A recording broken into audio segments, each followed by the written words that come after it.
Immortal and Oppos. Journey to Immortality 176. Hanli severs Wang Chan and Oppos' legs and sends him to a wheelchair, while the Marquis of Nanlong uses a secret technique to escape in a desperate situation. Continuing from the last time, from Hanli activating the wind and thunder wings to freezing Cultivator Yu and taking his treasure, the entire process was completed in just an instant. Wang Chan, who was nearby, had only just finished releasing his protective blood chi. Originally, he intended to immediately rush forward to assist Cultivator Yu, but after taking just 2 steps, he witnessed Cultivator Yu and Oppos' instant defeat with his own eyes. This caused a look of horror to appear in his eyes. When Hanli turned his head to look at him coldly, Wang Chan retreated without a second thought. He hurriedly stood side by side with Yan Ruyan and shouted with a hint of fear, demanding they cast a spell together to trap the opponent with the blood spirit great art. After saying this, he roughly reached out and grabbed one of Yan Ruyan and Oppos' jade-like hands. With rapid incantations from his mouth, the massive blood mist suddenly surged. Although Yan Ruyan did not struggle, a flash of disgust crossed the depths of her eyes. After a moment and Oppos' hesitation, melodious spell formulas also came from her mouth. The blood mist on her body merged seamlessly with Wang Chan and Oppos' blood mist, forming a mist cloud radiating purple blood light. The figures of Wang Chan and Yan Ruyan disappeared into the purple mist. Subsequently, the shrill cries of ghosts and howling wolves echoed from within, as if some monster existed inside. Seeing this, Hanli and Oppos' face remained expressionless, but a trace of mockery rose at the corners of his mouth.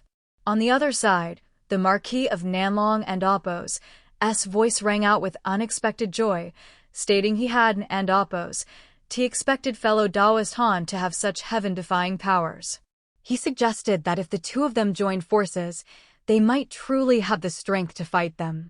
Hearing this, Hanli swept his gaze over there and saw that the Marquis and the others hadn't and Oppos' moved yet.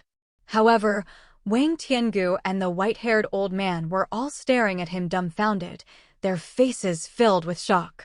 In contrast, the Marquis of Nanlong showed an expression of mixed surprise and joy. Hanli and Oppos' performance just now gave him great hope of escaping alive. Without thinking twice, he immediately tried to win him over, saying if the Taoist would join forces, he was willing to give him another jade box. Hanli only gave a cold laugh and said nothing, but in his heart, he had no such intention. He knew clearly that the reason he took down a cultivator of the same stage so easily was entirely because Cultivator Yu did not know the power of the celestial blue ice flame, which is why he fell into the trap so easily. Otherwise, if they truly fought with other means, even if he could win, it would and Oppos' be a quick matter. Furthermore, the opponent still had 3 early-stage cultivators and 1 mid-stage cultivator. If the Marquis of Nanlong were unharmed, it would and Oppos' be impossible to take a gamble, but now he was heavily injured. Joining forces with him would be digging his own grave. Hanli thought to himself that he could do without that jade box. However, before leaving, Hanli felt he must make them start fighting, forcing them to focus their attention on the Marquis.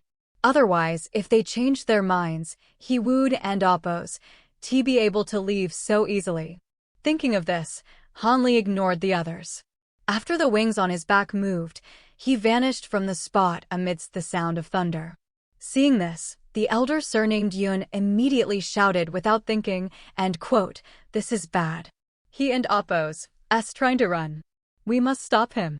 We can and Oppos' let him take that jade box," end quote. But having just seen Hanli and Oppos' astonishing feat of nearly instantly killing a cultivator of the same stage, the old woman and the black-faced man turned a deaf ear, having no intention of making a move. Even Wang Tiangu showed a look of hesitation, unable to make up his mind for a moment. After all, if Hanli really left like this, dealing with the remaining Marquis of Nanlong would naturally be a sure thing, and those 2 jade boxes could then be firmly held in their hands. If they forcibly tried to keep Hanli, Given the bizarre divine powers he displayed, he was by no means an ordinary cultivator of the same stage. Even if the elder surnamed Yun fought him one-on-one, he might not necessarily win. There were too many variables involved. But the treasure Hanli took away might very well be the ancient secret of Devil Fall Valley that he had spent so much effort to obtain. For a moment, even with Wang Tiangu and Appo's deep scheming, he couldn't and Appo's help but be caught in a dilemma. Seeing this, the elder surnamed Yun understood exactly what these people were thinking. But he was also somewhat wary of Hanli and Appo's celestial blue ice flame. Moreover, if he left to face Hanli, the Marquis of Nanlong, though heavily injured, might still have a good chance of breaking through the blockade of the 3 early nascent soul cultivators. This made him hesitate as well. In a flash of lightning, Hanli and Appo's figure appeared at the staircase entrance. He gave Wang Tiangu and the others a strange smile, then immediately pointed a finger at the Black Mountain. After a tremor, the small black mountain instantly vanished from its spot. It then suddenly appeared above Wang Tiangu and the others, crushing down ruthlessly without hesitation. Elder Yun and Wang Tiangu had and Appo's expected Hanli to pull such a move and were naturally enraged. But given the power of this mountain, even Elder Yun dared not face it alone. Helplessly, they had to shift their bodies to dodge the crushing force of the small mountain. Because of this, the Marquis of Nanlong finally got his chance to act. His eyes lit up, and he suddenly transformed into a streak of dazzling golden light, charging directly at the old woman opposite him. The old woman was startled. With a flash of yellow light, a small earthy yellow shield appeared before her. Immediately, golden and yellow lights intertwined. The Marquis of Nanlong radiated intense golden light, trying to break through in one go. But the others, seeing this, didn't and Appo's have time to think and attacked together with their magic treasures, forcibly stopping him. However, the Marquis used some unknown secret technique, and the golden light on his body grew thicker and denser, making him look like a golden man. He simultaneously released several powerful ancient treasures and engaged them in a chaotic battle without falling into a disadvantage at all. While Wang Tiangu and the others were alarmed, they naturally could no longer pay attention to Hanli and Appo's actions. Seeing this, Hanli was satisfied. He pointed at the Black Mountain again, and with a whistle, it shrank to a few inches and flew back into his hand. Then, glancing at the rolling purple blood mist, a cold look flashed across Hanli and Appo's face. The blue light in his pupils lit up, and after observing the situation inside the purple mist for a moment, he raised one hand without hesitation. His entire arm swelled with a black glow. Next, a black-red light blade shot out from his palm, slashing through the blood mist.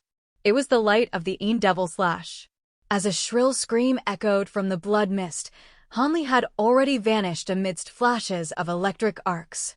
Under the strike of his Devil Slash, even if Wang Chan didn't end Appo's die on the spot, he was definitely severely injured. Unfortunately, although Hanli wanted to take this opportunity to completely destroy Wang Chan and Appo's soul, he knew that if he stayed to do so, Wang Tiangu would certainly not stand by. He would then be forced into a direct fight with Wang Tiangu and Appo's group, greatly increasing the danger. In any case, against a mere late core formation cultivator, Hanli was confident he could eliminate him at any time. There was no need to take such a risk. Thus, after one strike, he used Thunder Escape to leave without even looking at the result. Hanli and Appo's figures suddenly appeared at the main gate on the first floor of the pavilion. He then immediately transformed into a streak of green and red light, instantly flying toward the entrance of the hall. Halfway there, a white light suddenly shot out from a corner of the hall. It dove into Hanli and Appo's sleeve and revealed its true form. It was actually a snow-white little fox. Inwe opened her mouth, looking excited as if she wanted to say something. As Hanli flew out of the main gate, he immediately interrupted with a grim expression. And quote, "Don and Appo's, say anything for now. Wait until we are clear of the current danger," and quote. When breaking the exquisite divine restriction, Hanli had deliberately used dazzling spiritual light to Otherwise, why would Hanli put so much effort into breaking the restriction just for the condition of picking first? Now, seeing Inwa so jubilant, it seemed she had harvested quite a lot in that pavilion. Having this head start was one of the reasons Hanli had unhesitatingly refused to join forces with the Marquis of Nanlong, prioritizing his own escape from danger. Just as Hanli and Appo's figure shot out of the hall doors, an earth-shattering roar came from behind him. Startled, Hanli hurriedly looked back. He saw the Jade Foundation pavilion behind him suddenly explode completely. Then, a golden sun about 10 feet in diameter rose silently from the ruins. In the center of the golden sun, a figure flickered. It appeared to be the Marquis of Nanlong himself, having used a secret technique. Hanli felt a chill in his heart. That Jade Foundation pavilion was no ordinary building, otherwise, he would have broken through the walls to escape earlier. But now it had collapsed under a single strike from the Marquis. It seemed that when these nascent soul eccentrics fought for their lives, every one of them was extraordinary. With this thought, Hanli had already reached the center of the hall where they first entered.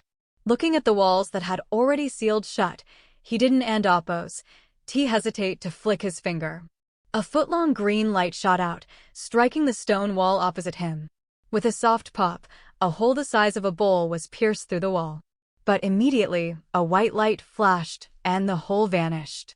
Hanli frowned at this. Just as he was about to try another method, his expression suddenly changed. He immediately spun around, his movement as swift as a ghost. A few yards behind him, the Marquis of Nanlong stood silently. His body was bathed in dazzling golden light, but his face was pale and his spirit was extremely withered. Hanli looked behind him expressionlessly. At the pavilion, a giant crystal bowl was floating upside down in midair. Below it, a crystalline light shone, with black light and white mist flickering constantly inside, accompanied by the faint sound of thunderous explosions. Seeing this, a look of surprise flashed across Hanli and Appo's face. This Marquis of Nanlong had used some heaven-defying power to temporarily trap Wang Tiangu, Elder Yun, and the others, allowing himself to escape. The Marquis forced a smile, stating that the outer restriction must be opened quickly using the mountain-splitting flag. He added that since he only had one flag, it would take some time, so he asked fellow Daoist Han to stall for him. His ancient treasure was powerful, but it Woon and Appo's trapped them for long. They could break free at any moment. After speaking, he flipped his hand, revealing a small yellow flag spinning rapidly, and began chanting. He seemed certain that Hanli would help. After his eyes flickered a few times, Hanli slapped his storage bag without hesitation. A green formation plate appeared in his palm. It was the same tool he had used to break the exquisite divine restriction earlier. Without a word, he quickly traced several green runes and blew on them. The runes drifted onto the formation plate, which immediately radiated intense green light. Hanli formed a hand seal and coldly uttered, and quote, "Rise," end quote.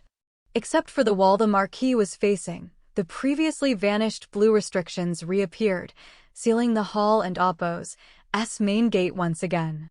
Seeing this, the Marquis of Nanlong paused his chanting and said with surprise, and quote, "You can actually control the exquisite divine restriction," end quote. Hanli did not look proud. Instead, he said solemnly, and quote, "I can only exert less than 10% of its original power." It won and Appo's trapped them for long either. Brother Nanlong, you and Appo's better open the way before they break through, end quote. Hearing this, the Marquis noticed that the golden walls were indeed much dimmer than before. He looked pleased and threw the small flag, which turned into a yellow light and vanished into the wall. Then his chanting resumed. At the same time, a thunderous boom came from inside. The blue light on the golden walls Hanli had set up flickered wildly, and the sounds of explosive attacks could be clearly heard.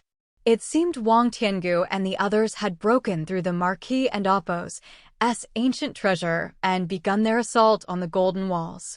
Hanli glanced at the stone wall, which was starting to glow with a faint white light, then at the flickering blue-golden walls.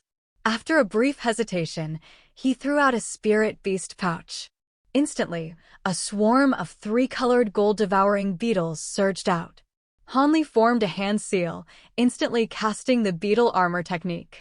The swarm circled Hanli in a frenzy, and soon, a 3-colored armor covered his body. Seeing Hanli and Appo's technique, a look of surprise flashed across the Marquis and Appo's face. But since escaping was the priority, he naturally didn't and Appo's ask questions. A moment later, just as the golden walls were flickering violently and seemed on the verge of collapse, a rumbling sound came from the stone wall opposite. The wall finally split open amidst white light, revealing a stone staircase. Seeing this, the Marquis of Nanlong flashed with golden light and shot forward like a meteor. Behind him, Hanli and Appo's wind and thunder wings flashed with lightning, and he vanished from the spot. In the next instant, Hanli had overtaken the Marquis, his figure appearing in the middle of the passage. But immediately, a crisp shattering sound came from down the passage. Hanli and Appo's face changed. The wind and thunder wings moved again, and he reached the entrance of the stone stairs in a split second. Then, he fully activated his thunder escape, vanishing into the distance. Just as Hanli had escaped several hundred yards, a piercing whistle echoed from the passage. Then a dazzling golden light shot out. The light circled the exit briefly, and the Marquis of Nanlong and Appo's cold, resentful voice rang out.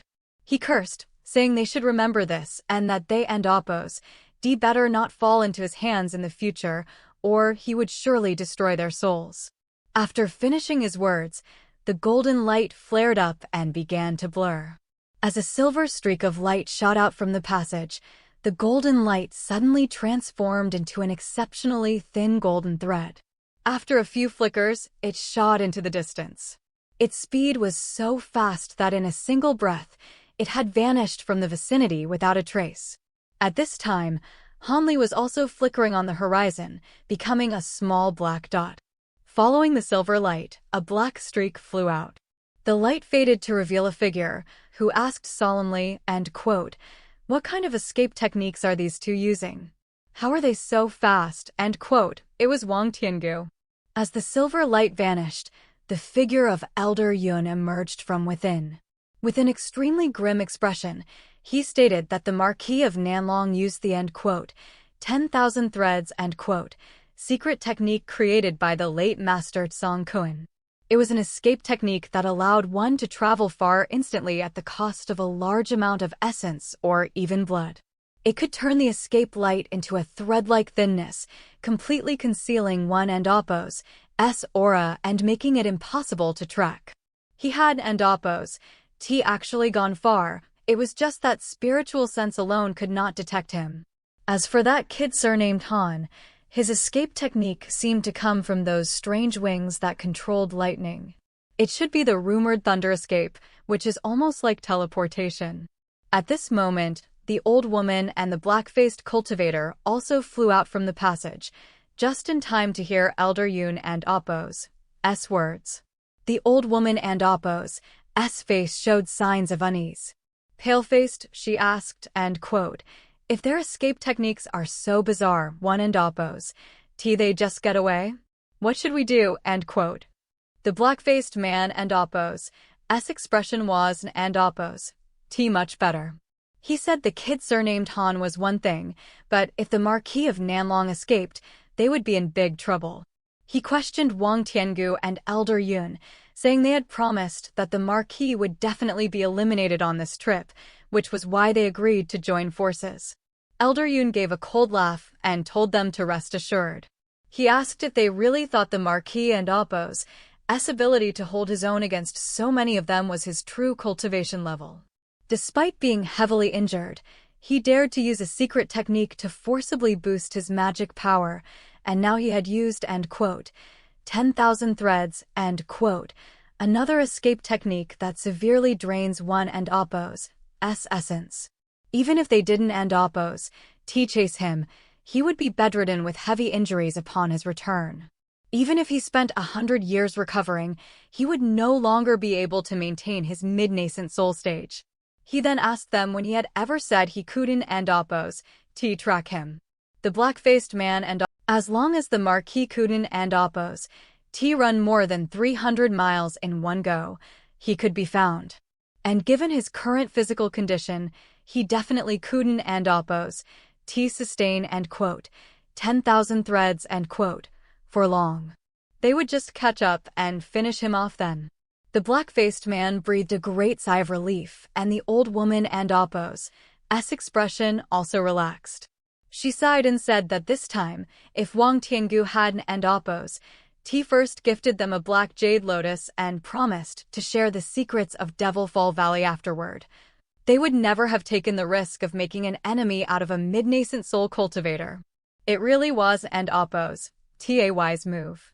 After the black-faced man finished speaking, a complex expression appeared on his face. He said that for the sake of Devil Fall Valley, the two of them had truly put in a lot of effort. However, what they really had and oppose expected was that Elder Yun was and oppose a rogue cultivator, but actually an elder of the ghost spirit sect. It was quite a surprise. He then asked if the 6 sects of the Devil Path had many such elders who were in and oppose known to the public. Elder Yun shook his head and said calmly that although he came from the ghost spirit sect in his early years, he had never been much involved in its affairs. So, not many people even within the sect knew his true identity. He had no intention of deceiving anyone. He then spoke of the Marquis of Nanlong.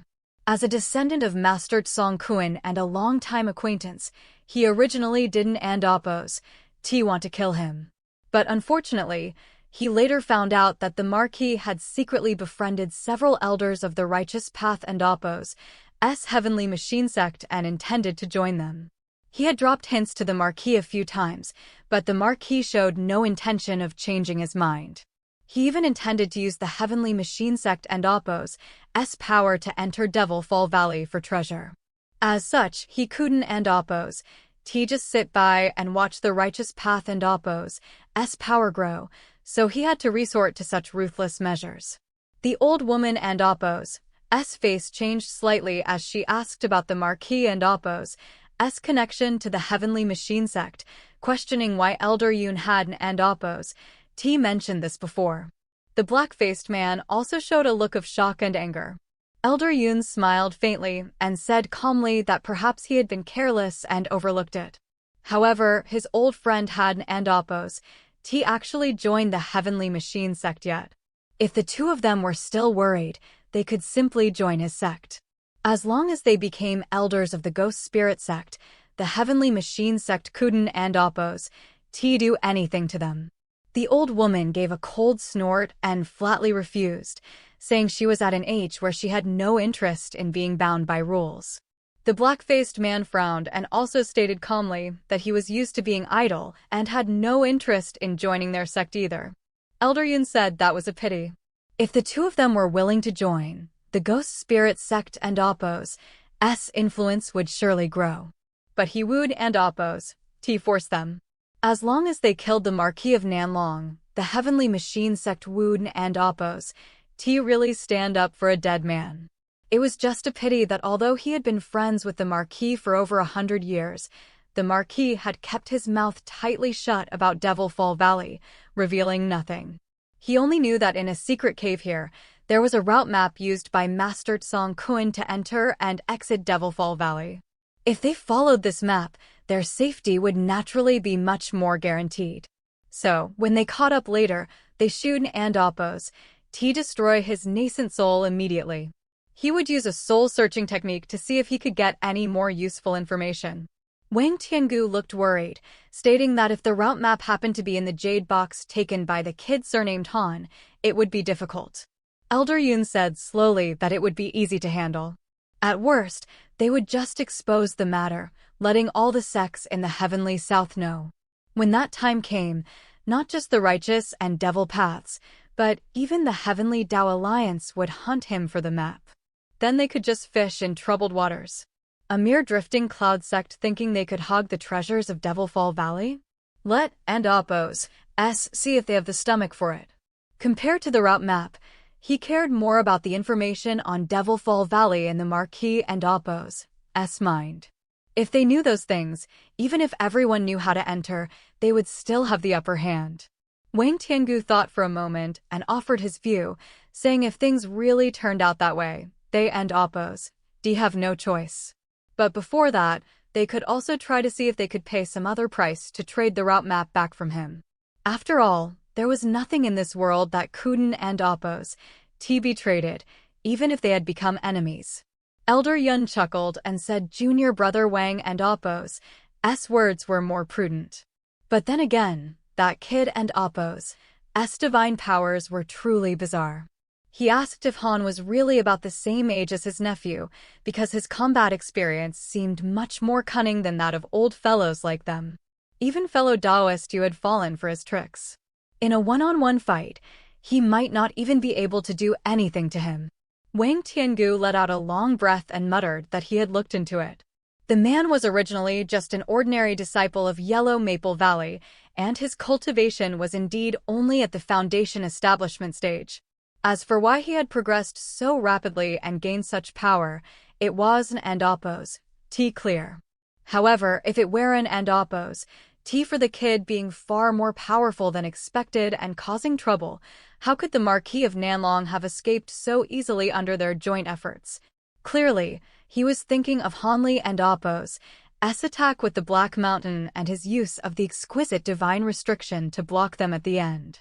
The old woman and the others could only smile bitterly. Wang Tiangu then suggested that they go back and unfreeze fellow Taoist Yu first. With his nascent soul cultivation, he should still be savable. Also, he was a bit worried about his son. The black-red light blade Han Li released before leaving looked somewhat like his own blood devil slash. He wondered if his son was alright. Elder Yun agreed, saying it was fine. Since they couldn't and Oppo's sensed the Marquis for now, they would go back to check on him first. Once the Marquis and Oppo's secret technique wore off, it would and Oppo's be too late to chase him. Immediately, the group flew back into the passage. In an instant, they returned to the ruins of the Jade Foundation Pavilion. Yanruyan was half-kneeling, looking completely at a loss. Wang Chan was lying motionless on the ground nearby. Seeing this, Wang Tiangu asked coldly, and quote, "What happened? Was he hit in a vital spot?" And quote, surprisingly, even at this moment, his voice remained exceptionally calm. Yanruyan said hesitantly, and quote, "No, but my husband and Oppo's legs," and quote. Her face showed a look of anxiety. Wang Tiangu stepped forward and took a look, his brow furrowing tightly. Wang Chan and Oppo's legs were severed at the knees. The two severed lower legs lay nearby, but strangely, not a single drop of blood had been shed. Yanruyan explained helplessly that she and her husband had already joined forces to cast the protective blood mist of the blood spirit great art. But she didn't and Oppo's know what kind of secret technique the opponent used. It was not only incredibly fast, reaching them in an instant, but the blood mist couldn't and Oppo's stop it at all. Her husband only had time to jump halfway to avoid being cut in half at the waist, but his legs. Wang Tiangu still asked grimly, and quote, "If that and Oppo's the case, why Haven and Oppo's you used a spell to reattach them immediately," and quote. He said she should know such techniques. Yanruyan and Oppo's brow furrowed, unsure. She said she had tried several reattachment spells, but for some reason, none of them worked. They simply wound and Oppo's reattach. Although no blood flowed from the cuts, there was a mass of black chi lingering at the wounds that would and Oppo's dissipate no matter how she tried to purge it. Perhaps that was why the spells failed. And her husband had remained unconscious because of it. Wang Tiangu and Oppo's expression softened slightly, saying that was possible. He said that with the two of them working together under the protection of the blood spirit great art, how could an ordinary attack hurt them? He looked at the wounds on the severed legs himself. Sure enough, a faint mass of black chi was flickering there. Wang Tiangu raised a hand, his 5 fingers glowing with black light, and gently grabbed at the evil chi. A black chi ball the size of a bamboo had appeared out of thin air at his fingertips. He originally intended to burn the evil chi away with his true fire, but after a sudden thought, he slapped his waist with his other hand. A small bottle appeared in his hand. Wang Tiangu wrapped the faint black chi ball with spiritual power. It seemed Wang Tiangu intended to study this substance later to gain some understanding of Hanli and Appo's cultivation method.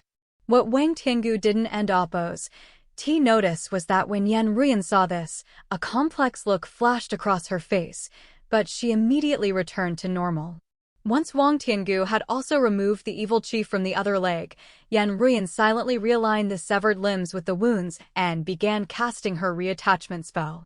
Wang Tiangu nodded in satisfaction, then turned and walked to the side. There, Elder Yun and the others were standing around Cultivator Yu and Appo's ice statue, staring at it in a daze. Wang Tiangu walked up and asked curiously, and quote, "Why Haven and Appo's you fellow Taoists started unfreezing him," end quote. A trace of fear flashed in the old woman and Appo's eyes. She muttered, end quote, "Unfreeze him? How?" end quote. She had and Appo's expected this thing to be far more sinister than they had imagined. Elder Yun stood there with a grim face, not saying a word. Wang Tiangu spoke, but after his gaze swept over the ice sculpture, a thoughtful expression appeared on his face, as if he had guessed something. The black-faced man suddenly made a casual gesture toward the ground, then flicked his hand toward the ice statue. A fist-sized piece of jade shot toward it. With a crisp crack and a flash of blue light, the moment the jade touched the surface of the ice, it was instantly transformed into the same blue ice. Then it shattered into countless golden sparks and vanished without a trace. But the black-faced man was and Appo's done. From a few yards away, he pointed a finger. A wisp of pure white true fire shot from his fingertip, sweeping toward the blue ice. As a result, the moment the true fire touched the blue ice, there was another flash of light, and it immediately vanished without a trace, as if it had been absorbed. Wang Tiangu sucked in a breath of cold air. Elder Yun sighed and suddenly stated that since this blue ice was so lethal, it seemed fellow Taoist Yu and Appo's physical body was already dead and no longer worth saving. Now, the only option was for his nascent soul to leave the body and find a suitable new host to possess upon their return. He then asked if fellow Taoist Yu had ever used his chance for possession before. The black-faced man, who seemed quite familiar with Cultivator Yu, said in a deep voice, end quote, "No, this body is his original one," end quote. Elder Yun nodded and said that was good. End quote.